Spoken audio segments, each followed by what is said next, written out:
Hi guys, it's Emily from Novell Novels and welcome to today's video. This is spooky books I want to try. I've got 8 here, but there are 2 more I would like to talk about. And I'll talk about them at the end, and that's purely because I don't have them currently right now. But, or one of them's actually I'm reading this month, so that will kind of link you in there. But one of them I don't have, so I'll tell you about that in a bit. I've got a mixture of spooky, like as in horror books, historical fiction books that are thriller-ish or thriller-y kind of books. So I've got books that to me look a bit scary, and so I thought I might as well include them for here, seeing as it's nearly Halloween. So I thought I'd try, and I'm trying, guys. You guys know that I'm trying really hard to push my boundaries and read more scary books and read more horrors. If you would have told me a year or so ago that I would have been reading some of the thrillers that I've got on my shelves that I've been cracking through, then I would have been like, no chance, I'm a giant wimp, not going to try it. But I've really been pushing myself, and I've actually found I've actually enjoyed way more than I thought I would. So, enough rambling, shall I start off? The first one is a book that I've had on my shelves for ages. It looks scary. It's Jack the Ripper. I know that he's kind of like a Victorian. I love a lot of these books do relate to Victoria as well, by the way. So this is kind of Victorian, like esque in the fact that this is in this thrilling book. Wynne Weston Davies is a qualified surgeon, Mary Kelly's great nephew. He delves into the inscrutable history behind Jack the Ripper's 5th and final victim. I love the 5, which is the story of Jack Ripper's 5 victims. I love that so much. And it's her journey from Wales to the East End of London, how the elusive Mary Kelly became wholly intertwined with the enigma of the legendary killer. So this is like an investigative thriller.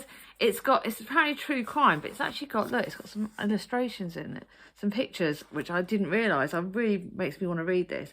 So it's got quite a few pictures. I'll see if I can find another one. So that, I think these pictures could make this, although it's a spooky, scary book, I think this is more thrillerish. So I think I may add this to my, let's try and get this read at the end of the month, add it extra to my TBR. So it may well be read around about the time this video comes out.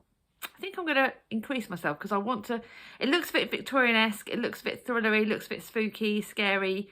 Anything to do with Jack the Ripper is quite interesting, sort of crime related. So I think that's going to go up there. I think I would have upped that. This is why I like looking at books that I talk to you about, guys. It makes me want to read them more. Now, the next one, I think I bought this in my birthday haul. This actually turns out that it's actually non-fiction, which I didn't realise. And it looks a bit spooky because of the cover. Look, the whole... And it's the best-selling... So previously published Painfully Rich.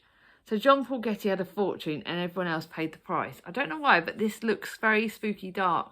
Inspired by the fortunes and misfortunes of the Getty family, whose most extraordinary troubled episode, the kidnap and ransom of their grandson, Paul Getty, is now a major motion picture. And it's, oh, so it's like a screen thingy. So when 16-year-old Paul Getty was kidnapped by a newly exploded worldwide, his grandfather, J. Paul Getty, richest American, refused to pay the ransom, oblivious to all his suffering. So that could be, it's going to be hard hitting. It's going to need to be moved on my shelves down to my non-fiction area. But it looks quite spooky, it looks quite dark, and the idea of anyone being kidnapped and things like that. So it does look interesting. Don't know how I'm going to feel about this. Now, I've had this book on my shelves for so long. So many people have spoken about it. Okay, I will get to it. It's going to be another one that I'm going to put on my, let's see if I can get to this by the end of this month or around about Halloween. The Graveyard book by Neil Gaiman. This is supposed to be like a softer kind of thrillery, kind of horror-y. So I know so many people have spoken about this one, and it's one that I'm desperate to read. So what do you guys think? Shall I try and fit this in at the end of the month?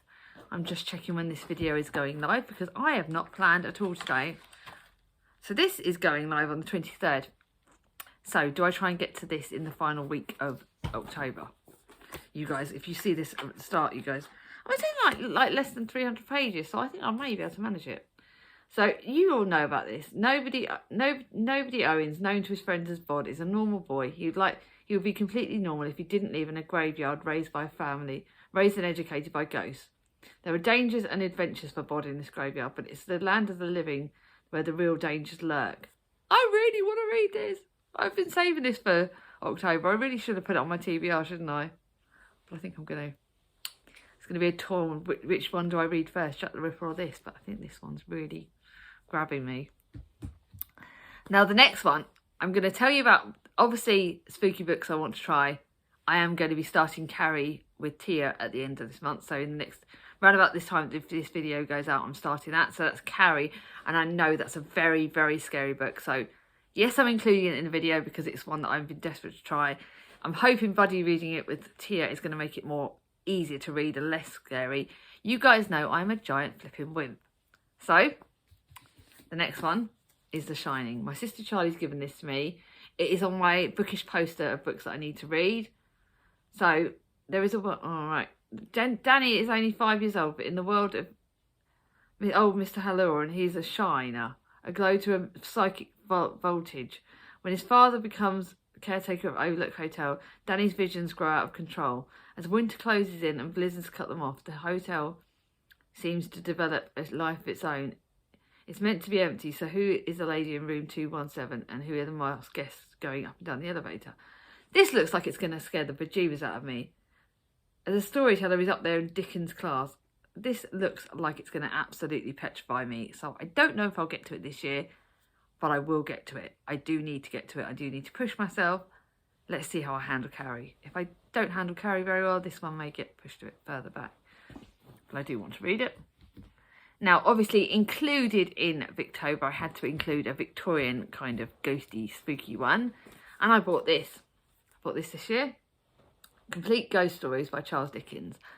I am definitely going to be reading this. I think it's probably going to be read next Victober, but I wanted to include it in this because it's ghost stories, but it's done Charles Dickens. How is he going to do ghost stories? That's quite an interesting idea, the supernatural phenomenon written in Victorian times. I'd love to know how that's all going to work. So, obviously, we know that A Christmas Carol's got ghosts in it anyway.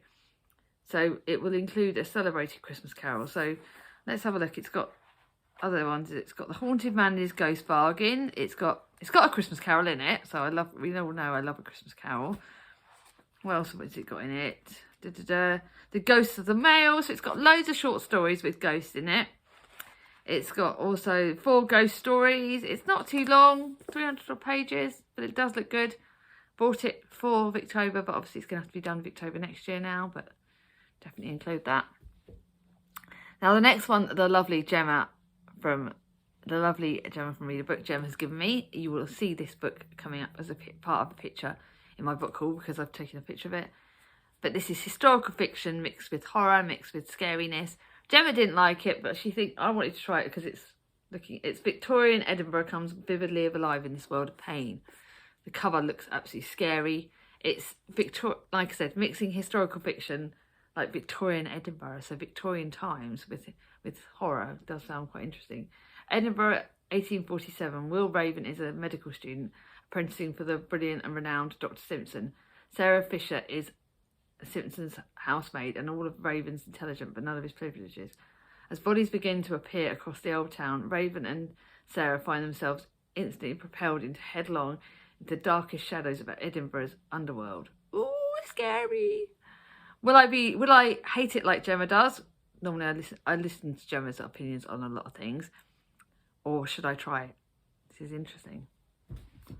Now the penultimate one, this is one I am reading in November. So this is going up just before my TBR. So you're going to find out what I'm reading in November. No, this is a horror mixed with historical fiction again. I'm reading this with Gemma. Gemma's going to get a big head amount to talk about. Love that girl dearly. I've heard so much about this. So I'm going to include this, but I also do want to read The Corset and Bone China. So there are 2 other books. But I thought, seeing as I already had this, I'm going to give this a go. If I like this, then I will try Bone China and the other book. And like I just said about, my brain is gone fried today. So this is supposed to be a really scary book. So I'm reading it in November. Newly married and newly widowed Elsie is sent to see out her pregnancy in her late husband's crumbling country estate, The Bridge, with her new servants resentful and her local villagers actively hostile. Elise only has her husband's awkward cousin for company, or so she thinks. For inside her new home lies a secretly mysterious wooden figure, the silent companion, that bears an uncanny resemblance to Elsie herself. This is going to scare the bejeebers out of me, isn't it? I'm really going to be scared. But I wanted to try it. I know loads of people like Katie from Books and Things loves it. I know so many of my fellow booktubers have loved this, so I really wanted to read this. So, and then last but not least, The Hidden People, A Tragedy Was Only a Step Away. Now again, I bought this for my birthday, I believe, and my birthday money. It's historical fiction, so I believe it's set in like the 1800s. And it's got the horror. Pretty Lizzie Higgins is all gone and burned to her death in her own hearth. Albie Merrills meets the enchanting cousin only once under the grand arches of Crystal Palace. But now, unable to countenance her murder, he leaves his young wife in London and heads for the village of Hartfolk. The place may look picture perfect, but it's steeped in older, darker beliefs.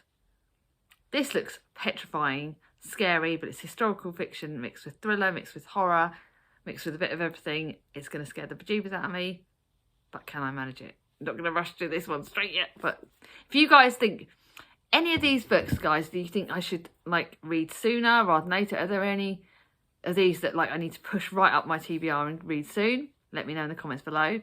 If there are any horror kind of scary books that you think I should read and you think I'm going to be able to cope with, again, let me know in the comments below. I love hearing from you guys. Your recommendations mean the world to me, and I have a project next year where you guys are going to be involved in helping me with my books. So, a bit exciting. Anyway, guys, if you like this video, give it a thumbs up. If you're new to my channel and not subscribed yet, ring my ding-a-ling, and I'll see you all soon.